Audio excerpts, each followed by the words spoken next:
अशहदु अन्ना मुहम्मदुर रसूलुल्लाह।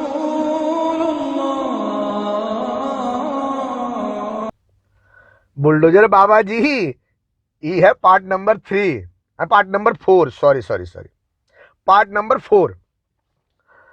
तो भैया बुलडोजर बाबा जी थोड़ा सा बाबूजी थोड़ा सा महाभारत में भी गौर कर लो। हाँ, कैसे भीम ने मारा था गदा से, धन धन धन धन। और वैसे कोनो दुर्योधन कोनो मजाक नहीं था। और अगर महाभारत देखोगे तो उसमें भी आपको पता चलेगा कि दुर्योधन महाशक्तिमान बनने के लिए क्या क्या क्या किया था। हम थोड़ा बता देते हैं ना यार। आओ ठाकुर आओ, अभी तक जिंदा हो।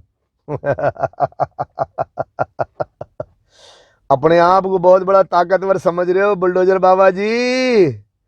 ना समझो, ना ना, ऐसी भूल ना करो। दुर्योधन को किसी ने राय दी कि शायद उसकी मां ने, कि वो निर्वस्त्र, दुर्योधन जी को, कि भैया निर्वस्त्र एकदम नग्न होके एकदम नंगे होकर अपनी मां के सामने खड़े हो जाओ तो मां तुम्हारी आंखों से पट्टी गंधारी, वो गंधारी नहीं, गंधारी सुपुत्री, ऐसा क्या नाम उनका था, पूरा नाम मुझे नहीं याद रहा। दुर्योधन की मां की आंख में पट्टी थी तो बोले पट्टी खोल के वो तुम्हें देखेगी तो सारी शक्ति की वजह, सारी शक्ति दुर्योधन में समा जाएगी। दुर्योधन को भी कोई परास्त नहीं कर सकता। आए हाय, ऐसा कुछ आंख की पट्टी खोल के दुर्योधन के साथ बताया गया था कि दुर्योधन को कहा गया कि एकदम नंगे होके आ जाओ आप मां के सामने। भैया एटू बड़ा चतुर रहा, वहां भी वो वक्त भी एटू शांति दूत रहा, हमारे जैसे एटू शांति दूत। समझ लो, हम तो शांति दूत है ना भाई, हम शांति दूत है ना इस जमाने के, हम शांति दूत बनकर आए हैं ना, हम शांति दूत हैं। हाँ, हम तुम्हें शांति का पैगाम दे रहे हैं बुलडोजर बाबा। हम आपको कोई नुक्ताचीनी करके कोई दुश्मनी अदावत के लिए नहीं आए हैं। हम आपको शांति का पैगाम दे रहे हैं, लेकिन अपने स्टाइल में जरा अच्छी अच्छी बात समझा के दे रहे हैं कि तुम्हारा दिमाग का ढक्कन खुले और जुल्म करने से बचो। हाँ, जुल्म करने से बचो, क्योंकि अगला कदम गजवे हिंद का है। फिर चाहे बुलडोजर बाबा हो चाहे जौन बाबा हो, फिर सब बाबा की खैर नहीं। फिर हाँ, कभी विलन ऊपर ऊपर हीरो नीचे नीचे, तो फिर मौका तो एक आता है ना कि सारे विलन को कुचल कुचल के हीरो ऊपर ऊपर। हाँ, तो बहरहाल दुर्योधन को बुलाया गया मां के सामने कि नंगे होकर एकदम आना, तो वो पट्टी खोलेंगे तो सारी शक्ति आपको प्राप्त हो जाएगी, आपके जिस्म पर कोई कुछ नहीं कर पाएगा, भेद नहीं पाएगा आपका जिस्म कोई तीर। तो भैया एक शांति दूत रहा वह टाइम में, तो शांति दूत आवा का, ए दुर्योधन कहा अपने महतारी के सामने ऐसे नंगा जावे सब कुछ खोल के, तुमने का लज्जा ना आई का? जवान हो गए हो, कोनो छोटा मोटा बच्चा थोड़ी ना हो। है ना? तो भैया दुर्योधन बोले हाँ यार बतिया तो ठीक है, अपने अम्मा के सामने, अम्मा पट्टी खोली तो सब देख ली, लावा हिया ऐठ बंद कर ली, और जांघा वांघा बंद कर ली, नहीं तो फिर बड़ा गड़बड़ हो जाई, माई देख ली। हाँ, का हुआ जंग के मैदान में? वह जांघा तोड़ तोड़ के भीम ने अपनी गदा से दुर्योधन का सत्यानाश कर दिया। इसलिए आप अपना मन मैला न कीजिए, दुर्योधन को उसके मृत्यु के साथ अकेला छोड़ दीजिए, क्योंकि इसकी मृत्यु उसके पराजय से अधिक महत्वपूर्ण नहीं है। यह धर्म की विजय और अधर्म की पराजय का दिन है। प्रण पूरा कर भीम ने जंघा डाली तो माता का वरदान भी गया दुष्ट को छोड़। हे नरेश, यदि आप ये 5 गांव भी दे दें तो पांडव उन्हें पाकर संतुष्ट हो जाएंगे। 5 गांव, और वो भी उन पांडवों को। मैं उन पांडवों को सुई की नोक जितनी भूमि भी नहीं दूंगा। हे दुर्योधन, अपनी माता श्री शिव भक्तिनी गांधारी को अपने शव पर विलाप करने के लिए क्यों आमंत्रित कर रहे हो? वासुदेव, यदि तुम दूत न रहे होते तो तुम्हारे ये कहने पर दुर्योधन। इन्हें बोलने दीजिए पितामह, बोलने दीजिए। यदि मैं दूत न होता तो क्या कर लेते युवराज? यूं मेरी माता श्री की बात करने पर मैं तुम्हारी जीभ खींच लेता और तुम्हें बंदी बनाकर कारागृह में डाल देता। राजदूत को बंदी बनाओगे युवराज? हे अहंकारी दुर्योधन, यदि हमें बंदी बना सकते हो तो अवश्य प्रयत्न करके देख लो।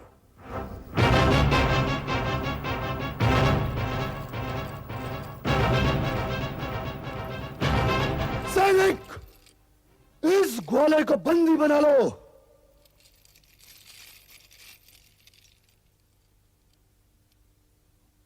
अरे मूर्ख, क्या कर रहा है?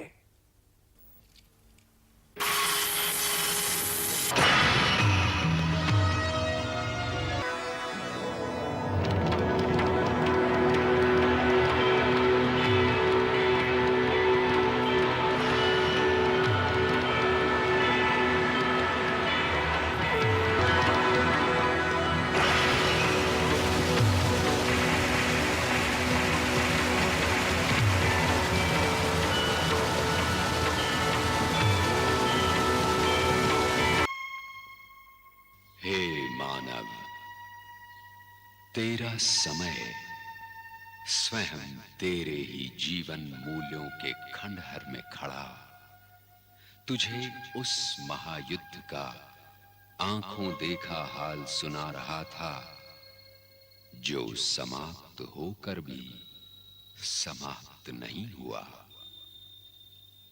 क्योंकि ये तो मैंने पहले ही दिन बता दिया था कि ये युद्ध हर वर्तमान और हर भविष्य की तकदीर है, और इसीलिए मैं कभी ऋषि, कभी गुरु, कभी मां और कभी कवि बनकर तुझे ये कथा सुनाता चला आ रहा हूं।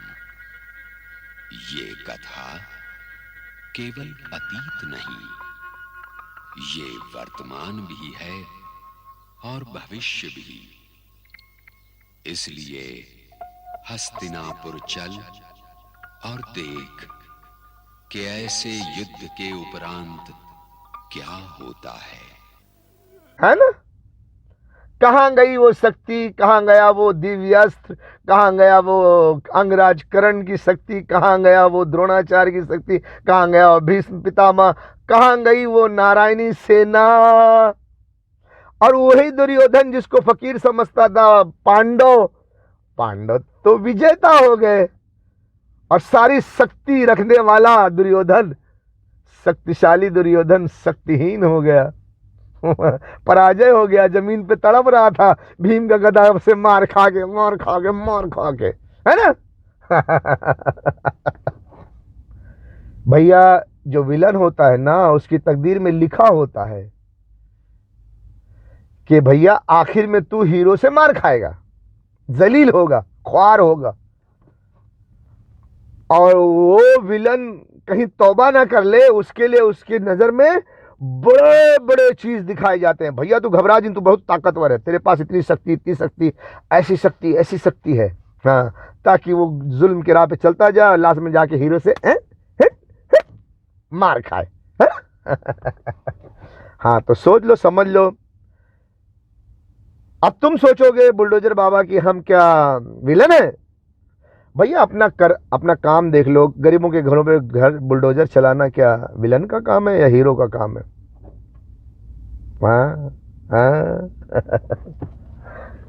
इंफ्रास्ट्रक्चर और अधिकरण के नाम पर कितनी मस्जिदें, कितने मुसलमानों के घरों पे बुलडोजर चलाया है? हाँ, कितना बुलडोजर चलाया है। भैया जितनी भी शक्ति है तुम्हारी, जितना भी तुम्हारा भाई नारायणी सेना है, सुपर पावर, वक्त की नारायणी सेना, वक्त की सुपर पावर, सब धरी धरी रह जाएगी। उनके सबसे बड़े कारिंदे जायनिस्ट, उनके जो आलाकार है best white Anglo Saxon Protestants, जो अमेरिका की जेर सरकर्दगी न्यू वर्ल्ड ऑर्डर लेकर चले हैं, जो हकीकत में न्यू वर्ल्ड ऑर्डर है। दूसरी तरफ देखिए, जरा गौर कीजिए, एक हदीस नबवी है,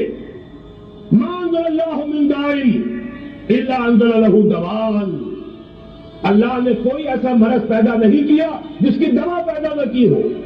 उनके सबसे बड़े कारिंदे जायनिस्ट, उनके जो आलाकार है best white Anglo Saxon Protestants, जो अमेरिका की जेर सरकर्दगी न्यू वर्ल्ड ऑर्डर लेकर चले हैं, जो हकीकत में न्यू वर्ल्ड ऑर्डर है।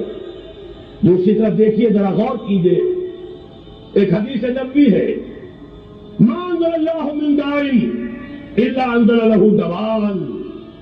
अल्लाह ने कोई ऐसा मरज पैदा नहीं किया जिसकी दवा पैदा न की हो। अब वैसे भी आपके अच्युतानंद जी ने भविष्य मालिका में लिखा हुआ है, चाइना 13 मुसलमानों को लेकर, उनकी फौज लेकर हिंदुस्तान पे हमला करेगा।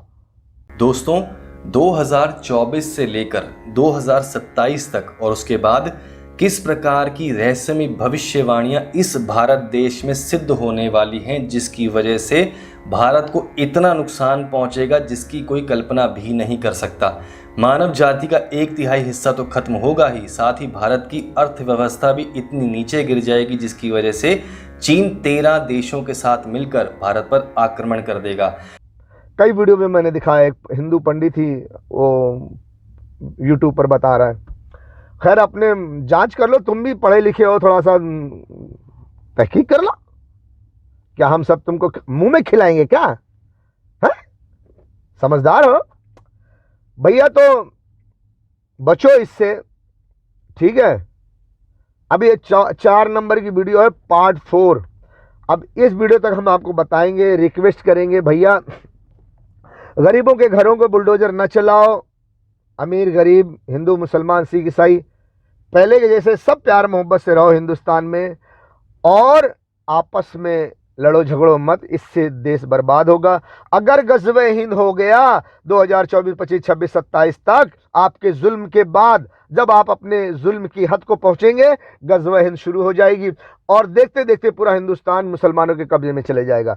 फिर उसके बाद आपके पास 1 इंच जमीन नहीं बचेगी, आपके अख्तियार में एक छोटा सा कण भी नहीं होगा, और आप घर से बेघर हो जाओगे। आप चाहे जितना अपने घर में जाके छुपो, बुज़दिल हो जाओ, कायर हो जाओ, हाथ जोड़ो, माफ़ी मांगो, तौबा करो, कुछ भी करो, आपको जकड़ लिया जाएगा। तमाम हुक्मरान को लोहे की जंजीर में जकड़ कर घसीट लिया जाएगा। और जैसे तुमने वन वर्ल्ड ऑर्डर के लिए मुसलमानों के घरों से आज तक की बेटियां गायब करके कंटेनर में भरकर विदेश में बेचा गया है, गुजरात में 41 लाख मुसलमान लड़कियां बेची गई हैं, और इस वक्त भी बहुत सारी मुसलमान लड़कियों के पीछे पड़ा गया, उनकी इज्जत लूटी गई, रेप किया गया, और यहाँ तक के कट्टरवादी लड़के मुसलमान लड़कियों को ज़बरदस्ती फ़ोन नंबर देते हैं और तरह तरह के कमेंट करते हैं कि भैया हम शादी नहीं करेंगे, हम अपनी ज़रूरत को मुसलमान लड़कियों से पूरी करेंगे। भैया ये सब भूल जाओगे गज़वे हिंद के बाद, ये डायलॉग याद करना भी पसंद नहीं करोगे। गज़वे हिंद बहुत खतरनाक है। उसके बाद आपका घर बार, ज़मीन जायदाद, आपकी औरतें तक छीन ली जाएंगी। फिर आप कहोगे यार मुसलमान बहुत बुरे हैं, भैया मुसलमान बहुत हरामी है, मुसलमान इतने जालिम है कि देखो औरतों को घर से घसीट रहे हैं। और बाबू तुम याद करो कि आज तुम क्या कर रहे हो। जिसके घर पे बुलडोजर चलाओगे, जो इज्जत लूटा, जो बुरे भला बोले, वो तो छोड़ दो। आप ऐसे नॉर्मल सोचो, आप पूरे बड़े बड़े एरिया पे जाके बुलडोजर चला देते हो, फिर वहाँ घर है, गरीब है, उनके ऐसे बड़ी मुश्किल से रोजी रोटी चल रही है, गुजारा हो रहा है। अब वो माँ बाप बेचारे घर से बेघर हो जाएंगे, उनके घर में जवान बच्चियाँ होंगी, छोटी मासूम बच्चियाँ होंगी, उनको कहाँ से कमा के ला के खिलाएंगे। आप दुकान मकान सब पे बुलडोजर चला दोगे तो 2 दिन सब भूखे रहेंगे, आसमान तले कहीं इधर उधर भटकेंगे, तो क्या ख्याल आएगा उनका। और ऐसे में कोई हरामी आदमी मिल गया, बदचलन आदमी मिल गया, उनकी औरतों को बैला फुसला के ले गया गलत रास्ते पे, जाना आसान हो जाएगा क्योंकि न सर पे छत है, न दुकान है, न मकान है, न कोई कमाने खाने का जरिया, कुछ नहीं है। माँ बाप भी बेसहारा, घर की बच्चियां भी बेसहारा, करेंगे क्या? तो कुछ जबरदस्ती, कुछ खुशदिली के साथ लड़कियां तो वैसे बाजार के रास्ते पे चल पड़ेंगी। तो ये सारा काम तो आपका ही किया धरा होगा ना, गरीबों के घरों पे बुलडोजर चला के। ऐसे पकड़ो कान या ऐसे घुमा के पकड़ो, बात तो एक ही है ना कि कान पकड़ा है। और वैसे भी जब 2024 के बाद 26-27 में जब बड़े पैमाने पर बुलडोजर चलेगा, मुसलमानों पे गोलियां चलेंगी, हिंदू मुसलमान का फसाद करवाया जाएगा, उस वक्त न जाने कितने खेमे लगेंगे कि भाई यहाँ सब दंगा फसाद से पीड़ित है। खेमे तो लगेंगे ना, क्योंकि मुसलमान के घरों की बेटियों को कंटेनर में भर के बाजार में बेचना है ना। तो वहां जाएगी पुलिस, जाएगी फौज, जाएगी, वहां से लड़कियां उठाएंगे, ले जाकर बाजार में बेच देंगे कंटेनर में भर के। जैसे पहले बेचा गया है, गुजरात में बेचा गया 41 लाख कुछ 25,000 वीडियो में बताया गया था, लेकिन मैं 41 लाख याद कर लिया हूं, और कुछ 85,000 या 81,000 या 41,000 और है, यानी 41,85,000 या 41,45,000 ऐसा कुछ है, यानी 41 लाख से ज्यादा लड़कियां बाजार में बेची गई हैं। मैंने दुआएं की, रिक्वेस्ट की अल्लाह से, तो मुझे कुछ बताया गया कि ये लड़कियां बेची गई हैं और कहाँ बेची गई हैं। मगर और जानकारी हासिल करने के लिए मैंने कहा अभी जाने दो यार, अब सारा कुछ ऐसे बोल नहीं सकता हूं मैं, ठीक है। बहरहाल बुलडोजर बाबा, आपके लिए इतना काफ़ी समझाना है और आगे से भी समझाता रहूँगा, लेकिन इसके बाद हम आपको ये बताना चाहते हैं